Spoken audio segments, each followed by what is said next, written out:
c'est Chantal et bienvenue sur ma chaîne La Bibliothèque Jaune. Aujourd'hui, je vous retrouve dans une nouvelle vidéo pour vous parler de toutes les lectures que j'ai faites pendant le Cold Winter Challenge, qui était un défi littéraire qui se déroulait du 1er décembre au 28 février. Et là, aujourd'hui, on va parler de la première moitié de ce défi-là, donc du 1er décembre au 15 janvier à peu près. Donc j'ai lu beaucoup de bandes dessinées, beaucoup de mangas, mais ce qui m'a pris énormément de temps, c'est bien sûr une lecture commune que j'ai effectuée avec Daphné. Donc si vous suivez la chaîne, vous savez de quoi je parle. Aujourd'hui, je vous en dis plus sur toutes ces lectures-là et on va commencer tout de suite. Donc j'ai ma pile, comme d'habitude, juste ici. Il y a tout ça à parler. Beaucoup de mangas, comme vous voyez. Quand je vais commencer par le dessus de la pile, il n'y a pas vraiment d'ordre en particulier.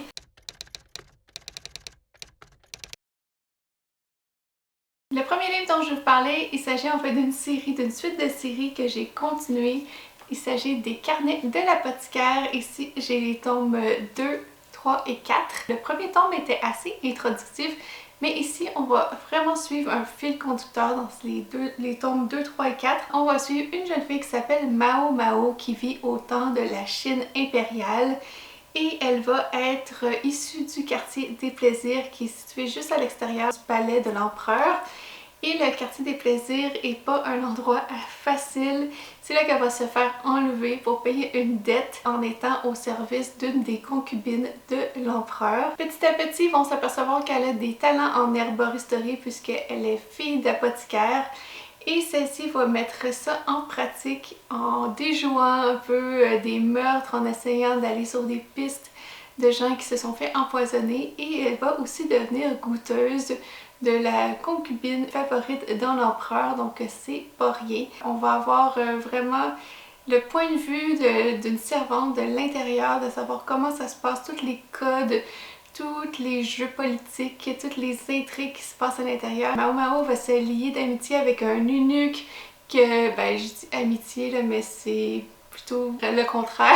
Il voue plus que de l'amitié à Mao Mao, mais comme il est eunuque, est-ce qu'il pourrait se passer quelque chose entre eux? Je pense que ça va se développer dans les prochains tomes, même si là, avec la fin qui vient d'arriver, j'ai aucune idée où s'en va l'histoire. Je tiens à dire aussi que ce manga a été adapté d'un roman qui a été écrit, je pense, à la base en japonais et que ce roman-là, cette année, va être traduit en français aux éditions Lumine. Je pense que je vais me procurer également le roman parce que franchement, c'est hyper chouette comme histoire. Une autre suite de séries que j'ai continué avec le deuxième tome de Terrarium. On va être plus dans la science-fiction, même dans le post-apocalyptique, puisque ici on va être dans ce qu'on appelle l'archéologie. C'est un monde qu'on peut imaginer que c'est dans l'espace et qui comporte plusieurs arcs ou plusieurs mondes dans le monde.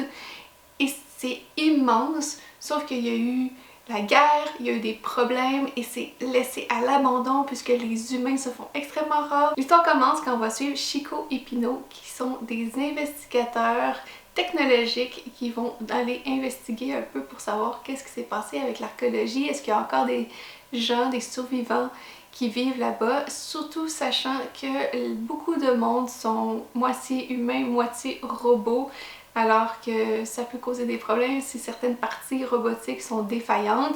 Et heureusement, Chico peut réparer ces parties-là en même temps qu'elle peut aussi exercer la médecine. Mais ce qui va vraiment alimenter leur quête, c'est de retrouver leurs parents qui sont aussi investigateurs technologiques qui sont disparus dans l'archéologie. Et ça va être très compliqué parce qu'ils ont en leur possession une clé, mais cette clé nécessite de la puissance, de l'énergie pour pouvoir fonctionner. Et ça va être très compliqué de pouvoir trouver des espèces de noyaux énergétiques pour alimenter cette clé-là qui sont situés dans les rares robots encore vivants. Ces robots-là, bien qu'ils sont robotiques, Chico et Pino vont vraiment essayer de leur donner une fin digne de leur vie, une fin heureuse. Donc ça va être un peu ça l'histoire. Ici en particulier, ils vont tomber sur un arc, une ancienne colonie qui est complètement submergée. Les gens doivent vivre dans les arbres un peu pour survivre, mais ici ils vont être un peu défaitistes dans le sens que ils vont vouloir mourir en même temps que leur arc, malgré qu'il y aurait tellement de solutions pour essayer de sauver non seulement leur monde, mais aussi se sauver eux-mêmes. On en apprend aussi un peu plus sur le passé de Pino et Chico, mais c'est très sur la surface pour l'instant. Et j'ai hâte qu'on creuse un petit peu plus cet aspect-là parce que pour moi, le côté humain, le côté vraiment des personnages, c'est ce qui fait la force de ce manga-là et j'ai hâte de voir où est-ce que ça va nous mener. On va laisser des suites de séries de côté pour s'attaquer à des premiers tomes cette fois-ci. J'ai commencé 3 séries, donc je vous présente premièrement La cuisine des sorciers par Kamome Shirahama. Ici, ça a été repris par Hiromi Sato qui est au dessin. C'est sûr qu'au niveau du scénario, on est vraiment loin de la série originale puisqu'ici on va avoir des petites histoires qui mettent en scène les deux maîtres qui cuisinent différentes recettes à partir d'ingrédients magiques. Par exemple, on va voir des pommes de terre à coque ou des citrons colorés et franchement, ça donnait vraiment envie même si ces aliments-là n'existent pas dans notre univers. Par contre, le fait qu'il n'y ait pas de fil conducteur à travers l'histoire, le fait que ce soit vraiment des petites tranches de vie, ça m'a un peu déçue parce que je suis habituée à ce qu'on ait tellement des histoires complètement folles, des histoires rocambolesques dans la série originale. Et là, je suis restée sur ma faim sans faire de jeu de mots. J'ai trouvé ça mignon, mais sans plus. Est-ce que je vais continuer la série? Sûrement. J'ai aussi lu le premier tome de Secrets of Magical Stone par Marie Mou chez Vega Dupuis. Donc c'est encore une fois un premier tome de série. Ici on va suivre une jeune fille qui s'appelle Mana qui vient de réussir un examen pour entrer au ministère des pierres précieuses puisque celle-ci elle a un don très spécial, c'est qu'avec ses yeux, elle peut repérer les pierres précieuses et dans cet univers-là, c'est hyper important parce que les pierres précieuses alimentent des objets magiques. Mais ce qui m'a surpris, c'est vraiment le côté humoristique auquel je ne suis pas trop habituée. Mais une fois passée cette première étape, j'ai vraiment aimé l'histoire, même si c'est un petit peu plus enfantin que ce que je suis habituée de lire. Mais sinon, on va vraiment avoir un monde qui est quand même riche avec beaucoup de caractéristiques qui peuvent être développées dans de futurs tomes. Et aussi, il va y avoir une petite rivalité entre Mana et son binôme, donc la personne avec qui elle est liée pour repérer les pierres, qui elle était comme la meilleure élève de sa cohorte, qui va vraiment clasher avec Mana. Donc ça donne des situations assez tordantes et j'ai hâte de pouvoir poursuivre encore une fois cette série-là. Le dernier manga dont je vais vous parler, il s'agit du premier tome de Les sorcières de la fin du monde par Kujira. Ici c'est chez Akata et ici on est dans un pensionnat magique pour filles et avec des sorcières. Ici on va suivre une jeune fille qui s'appelle Marie qui vient d'apprendre qu'elle est une sorcière et qui va être un peu pris de chez elle et lancée dans ce monde-là sans aucune prémisse. Et elle va devoir apprendre un peu à la dure qu'est-ce que c'est une sorcière. Et évidemment, toutes les autres filles la détestent parce qu'elle n'est pas issue d'une famille de sorciers. Et puis, elle n'a aucune connaissance, donc ça va être très difficile pour elle. Donc vraiment, il lui manque un morceau, un gros morceau, il lui manque la base de la magie qu'elle ne connaît pas, qu'elle ne maîtrise pas, alors que les autres élèves de son âge sont rendus bien plus loin.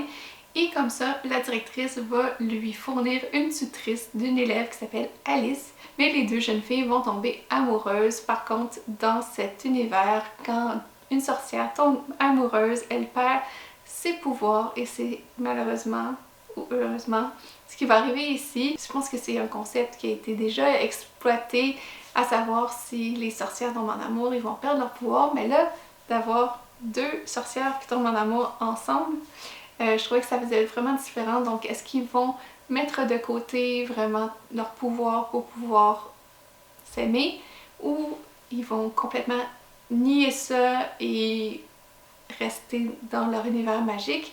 Je pense que c'est plus la première option qui va arriver. Vous me direz ce que vous pensez vous aussi dans les commentaires. Mais franchement, j'ai aucune idée où s'en va l'histoire parce que la fin est assez inattendu. Ici, c'est le premier tome, donc techniquement il resterait 2 tomes. Je pense que ça va être une histoire assez courte, mais ça fait du bien de temps en temps de pouvoir avoir une histoire qui se finit rapidement comparée à des séries qui n'en finissent plus. Ensuite, j'ai passé au roman. J'en ai 3 à vous parler. J'ai lu Les Aventuriers de la mer, le 2e tome, mais je l'ai lu en français, donc qui a été scindé en 3 tomes. Donc j'ai lu les tomes 4, 5 et 6. Et j'ai fait un live avec Daphné de la chaîne Signée Daphné puisqu'on fait une lecture commune avec l'une et l'autre, mais avec tous ceux qui veulent participer. Donc ça a été en live sur ma chaîne, je vous laisserai le lien juste en bas.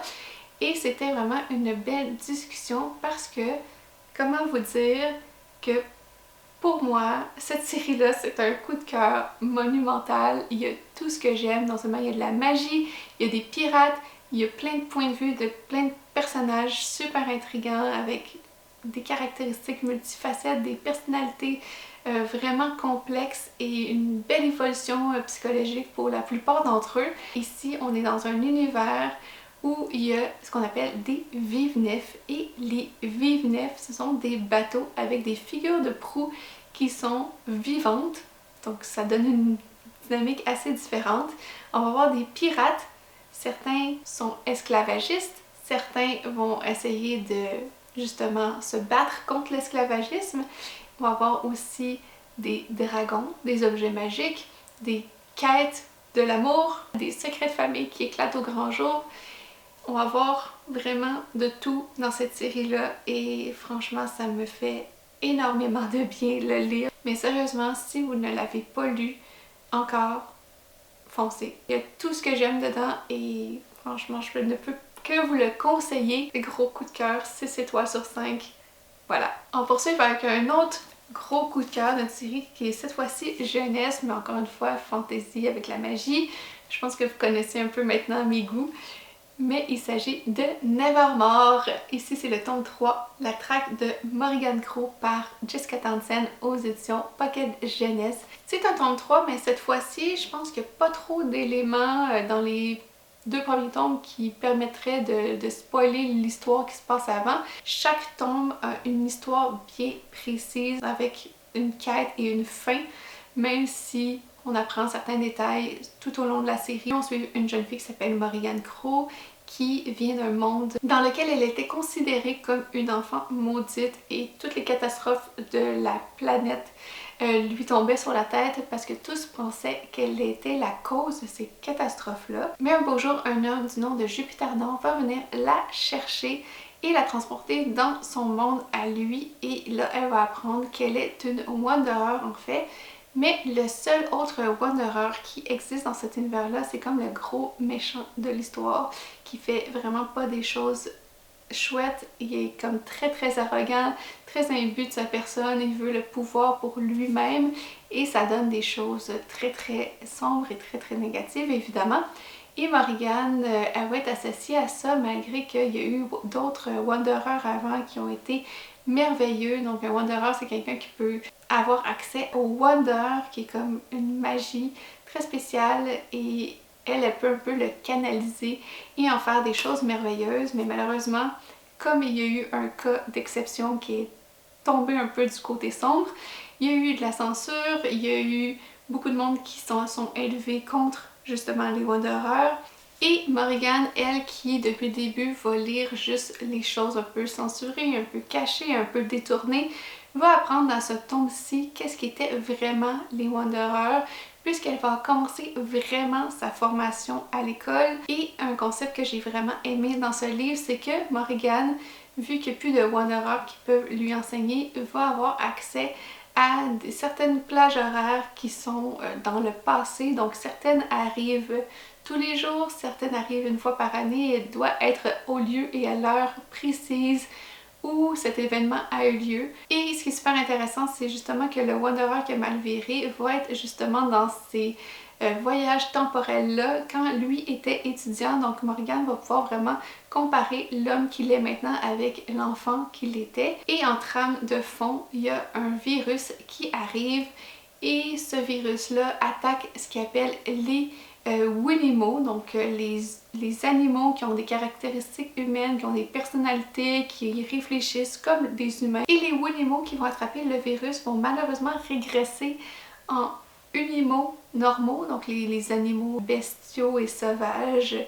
Et ça va être vraiment difficile à voir parce qu'on ne sait pas si on peut revenir à un état Winimal, s'ils peuvent redevenir ce qui était avant ou si ils vont rester des animaux sauvages tout le reste de leur existence. Donc Morgane va essayer de trouver la cause de ce virus-là en même temps qu'elle l'étudie, en même temps qu'elle essaie de combattre le mal. Et en plus ça se passe dans un univers qui est complètement sans dessus-dessous à la Alice au pays des merveilles, qui nous surprend à chaque page parce qu'il y a des trucs complètement fous qui se passent et ça c'est vraiment rafraîchissant. Ensuite, un livre que j'ai lu pour Noël avec une thématique de Noël, il s'agit de Jack et la grande aventure du cochon de Noël par J.K. Rowling. Il y a des illustrations magnifiques par Jim Field justement, en noir et blanc comme ça. Ici on va suivre un petit garçon qui s'appelle Jack et dès le début du roman ça va être très difficile pour lui parce que ses parents se divorcent et finalement il va aller vivre avec sa mère qui va refaire sa vie avec un autre homme et cet homme là a une fille qui elle se trouve à être dans la même école que Jack mais elle est un petit peu plus âgée. C'est une fille qui est très portée sur le sport puisqu'elle est athlète olympique. Mais comme elle est bonne, sa mère l'oblige un peu à faire ça, donc c'est pas quelque chose qu'elle aime et petit à petit on va vraiment voir la grogne puisque la jeune fille pendant une chicane en voiture va lancer le cochon de Jack par la fenêtre de l'autoroute et ça va être très compliqué pour Jack puisqu'ils peuvent pas s'arrêter pour aller chercher son cochon. Faut savoir que c'est une peluche que Jack traîne depuis toujours. Il l'aime d'amour, c'est vraiment son meilleur ami, il va même le traîner à l'école même si ça va lui apporter des fous rires des autres élèves, mais lui il veut juste être avec son ami. Et ses parents, pensant bien faire, vont remplacer le cochon de Jack par un nouveau cochon le soir de Noël. Et ce nouveau cochon-là est un cochon neuf, il a encore ses yeux, il sent bon, il sent le neuf, il a toutes ses billes à l'intérieur et il est tout rose et ça va pas plaire à Jack parce que il peut pas être remplacé. L'eau cochon ou LC va être remplacé par le cochon de Noël ou CN pour les intimes. Donc pendant la nuit de Noël qui est une nuit assez spéciale, les objets peuvent prendre vie et avec le cochon de Noël, Jack va se rendre dans le pays des objets perdus qui est un pays où on retrouve tous les objets qui ont été égarés. Donc c'est un peu l'âme des objets qui vont être dans ce lieu-là, un peu une espèce de purgatoire d'objets avant de passer vers l'au-delà. Jack va essayer de retrouver son cochon avec le cochon de Noël et ils vont lier une amitié les deux à travers ce périple-là. Ça va être très compliqué parce que il y a beaucoup de places où ils peuvent aller et surtout qu'ils sont pas censés être là parce que Jack est un vrai enfant et non un objet. Ils vont se faire pourchasser par le grand perdeur qui est soi-disant le personnage qui mange les objets et qui pourrait justement détruire Jack. Franchement j'ai été super émue par la fin parce que c'est super touchant. J'ai trouvé que ça ressemblait beaucoup à Histoire de jouet. Donc au lieu que ce soit le jouet qui essaie de retrouver l'enfant, c'est l'enfant qui va essayer de retrouver le jouet. Mais finalement on a quand même des objets inanimés qui vont se mettre à bouger, à parler, à chanter. Donc ça me faisait vraiment penser au film de Pixar. Donc j'avais un peu tout le temps cette impression de déjà vu qui a vraiment fait baisser mon appréciation parce que je trouvais pas qu'il amenait tant que ça de nouveautés ce livre-là. Et donc voilà, j'ai assez mitigée sur ma lecture. Mais ça m'a quand même mis dans l'ambiance du temps des fêtes. Ça, c'était le point numéro 1 que j'attendais de ce livre-là. Et je vais terminer avec 3 bandes dessinées que j'ai lues pendant la période des fêtes. Donc il s'agit d'un premier tome de série, donc Le Grimoire d'Elphie par Alston Alouette et Minnie Ludwig chez Dracou. C'est le premier tome, L'île presque. On a droit à 3 sœurs qui vont habiter dans un bibliobus et qui vont traverser un peu comme ça la France à la recherche de Clia et qui, par le fait même, vont essayer de résoudre des mystères qui se passent sur certains lieux. Donc ici on va commencer par la Bretagne et évidemment le mystère qui va être un peu en lien avec cette histoire-là, ça va être à propos d'une usine de sardines, une vieille querelle qu'il y aurait eu entre 2 jeunes hommes qui sont rendus assez vieux. Et à l'époque, ces 2 jeunes hommes-là auraient été vraiment en guerre l'un contre l'autre, de se faire tout le temps des blagues. Et là, il y a une blague qui va aller un peu trop loin et ça va briser leur amitié et briser un peu 2 familles. et ça va être très compliqué pour les jeunes filles d'essayer justement de recoller un peu tous les morceaux du casse-tête pour essayer de recoller justement les deux familles. Notre petite Elfie, qui est le personnage principal de l'histoire, a hérité des dons de sa mère qui malheureusement est décédée. Elle va devoir nourrir un grimoire, donc à chaque fois qu'elle écrit dans son grimoire, ça se réalise. Si vous cherchez une série de bandes dessinées qui se lit tout seul honnêtement et qui est super douce et super réconfortante, franchement je vous dis foncez dans celle-là. Ensuite, un premier tome d'un diptyque qui à première vue avait tout pour me plaire mais qui malheureusement m'a déçue. Il s'agit de la série Amelia Woods, donc ici c'est le premier tome par Carole Brotteau et Morgane Lafille. Le premier tome s'intitule Le manoir de Lady M et c'est par Vent d'Ouest. Donc ici on a une jeune fille qui s'appelle Amelia et qui est très scientifique. Elle habite à Londres mais elle veut vraiment avoir sa liberté. Son père est ultra protecteur, donc un peu pour s'émanciper, elle va aller dans une petite campagne anglaise pour aller étudier les oiseaux migrateurs qui sont vraiment son sujet d'étude. Elle arrive sur place, elle est accueillie dans un manoir, donc elle va prendre une chambre dans cet endroit-là. Et chose étrange, dès le départ, il n'y a pas vraiment les oiseaux migrateurs qui sont censés être là et il se passe des choses assez bizarres dans le manoir, des choses qui relèvent un peu de l'occultisme, du spiritualisme. Bizarrement, il y a des liens qui sont avec sa famille, des choses qui pourraient être en lien avec sa mère qui, encore une fois, est décédée. On dirait que c'est vraiment une thématique récurrente dans les BD que j'ai choisis. Les dessins sont magnifiques, ça c'est ce qui m'a attirée et ça franchement ça m'a pas déçue. J'ai aimé aussi le fait que ça soit dans l'ère un peu édouardienne, victorienne, ça c'était encore une fois très chouette. Mais le côté fantasy, fantastique, obscur, et il est très subtilement expliqué. On dirait qu'on saute des étapes. En fait, les explications viennent pas du texte mais viennent plutôt des visuels et vraiment c'est des mini détails dans les illustrations. Est-ce que toutes les réponses vont arriver dans 56 pages d'une deuxième bande dessinée, donc d'un deuxième opus à cette histoire-là? Je pense que ça va être très serré de faire une fin. Mais si vous aimez un peu plus le côté surnaturel de la fantaisie, ben, je vous dis foncez parce que vous allez sûrement plus aimer que moi. Et le dernier livre, et non le moindre, est franchement un gros coup de cœur ici. Il s'agit de Rose et Croc par Amélie Sarne et Lise Garçon. C'est le premier tome chez Delcourt et regardez-moi cette couverture. Bien sûr, ça fait penser au film du studio Ghibli. Et d'ailleurs, ce que j'ai trouvé très drôle, parce que je pense que c'est vraiment inspiré de ça, les dessins. Au début de l'histoire, les deux personnages, ils veulent aller voir un film de Miyazaki. Donc je trouvais ça très drôle que les auteurs et illustrateurs aient inclus ça dans le scénario.